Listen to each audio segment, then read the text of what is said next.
សួស្តីថ្ងៃនេះខ្ញុំធ្វើសាឡមកជូរស្លឹកអំពិលបងប្អូនចឹងខ្ញុំមានស្លឹកអំពិលស្លឹកម្រះព្រៅត្រីប្រា3កង់និងពងត្រីផតឡាក់ហើយនៅក្នុងកូនចានទូចនេះគឺមានអំបិលស្ករខ្នុរហើយនិងប្រហុកបងប្អូនហើយក្នុងទឹកនេះគឺខ្ញុំមានដាក់រំដេងហើយនិងខ្ទឹមសមួយដុំទូចមកគ្រាប់ចឹងណា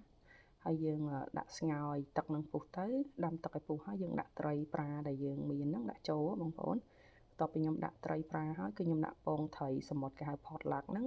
ពងត្រីសមុទ្រហ្នឹងគឺពេលយើងដាក់ទៅទឹកវារៀងល្អក់តែមិនមែនបានហាពងត្រីហ្នឹងវាបែកវាអីទេបងប្អូន